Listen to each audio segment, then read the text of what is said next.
میں نے ایک بیان میں اپنی ٹیچر کا واقعہ سنایا تھا نا، جن نے 200 بیٹھکیں لگوائیں، اٹھک بیٹھک 200 دفعہ، 17 کے پہاڑے پہ تھا وہ ٹیبل 17 کا. اردو میں الگ یاد کرواتے تھے، انگلش میں الگ یاد کرواتے تھے. تو ہم نے نہ اردو میں یاد کیا نہ انگلش میں. 9th کلاس میں پٹے الحمدللہ. اس پٹنے کے بڑے فائدے ہوئے ہیں. بچے میں کانفیڈنس پیدا ہوتا ہے. وہ دوسری شادی کرتے ہوئے پٹے تو اس کو تکلیف نہیں ہوتی. یہ بڑا فائدہ ہے اس میں. جو ممی ڈیڈی والے لوگ ہیں وہ نہیں وہ پٹنے کے عادی نہیں ہیں. تو پہلے تو سب بچے اسکولوں میں ٹیچر سختی کرتے تھے. بہت کوشش کی تھی، آج اس ٹاپ لفظ نہیں لے کر آؤں گا میں، لیکن چلو چلتا ہے یار اتنا.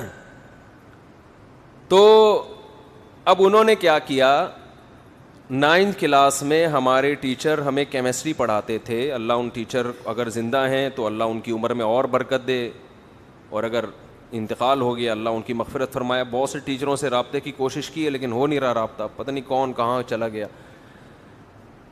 تو وہ ہمیں کیمسٹری میں فارمولے لکھے ہوئے ہوتے ہیں نا، H2O ہائیڈروجن ڈائی آکسائڈ اور NH4Cl، یہ سوڈیم کلورائڈ اور اس طرح کے.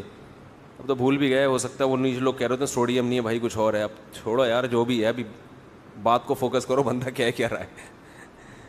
تو وہ سارے فارمولے کتاب میں لکھے ہوئے تھے. ہمارے ٹیچر نے کہا کہ کل سب طلباء اپنی اپنی کاپی میں لکھ کے لائیں گے اس کو. میرے پٹنے کی تیاری بولو شروع ہو گئی.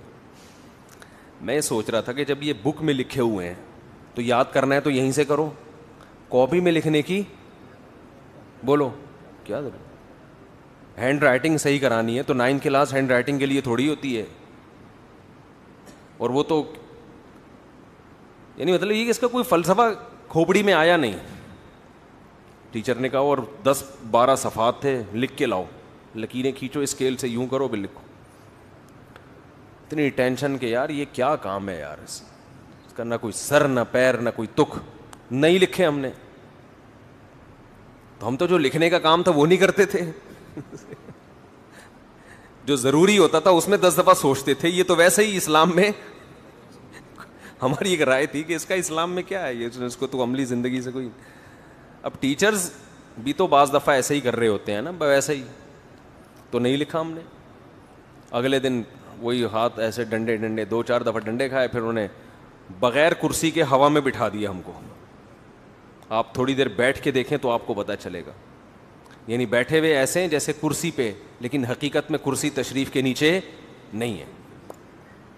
تھوڑی دیر آپ بیٹھے، ہم بہت دیر تک بیٹھے رہتے تھے اس طریقے سے. تو انہی دنوں میں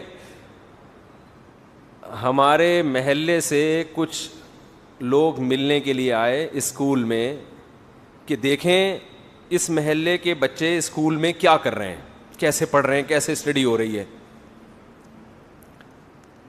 تو ہمارے ریلیٹو تھے کچھ، تو میں اور ہمارے دوست ہم دونوں بغیر کرسی کے بیٹھے ہوئے تھے ہاتھ اوپر کر کے. وہ اسی کنڈیشن میں کلاس میں داخل ہوئے ہیں. عزت ہو گئی ٹھیک ہے نا، اسے کیا کہتے ہیں، عزت ہو. تو ہم کہتے تھے آج ہماری محلے میں بہت عزت ہو گئی ہے. آپ کو پتہ ہے کراچی میں بے عزتی کو پیار سے عزت بھی کہا جاتا ہے. کراچی میں بے عزتی کو پیار سے کیا کہا جاتا ہے، عزت. کہ آج بہت عزت ہو گئی ہے.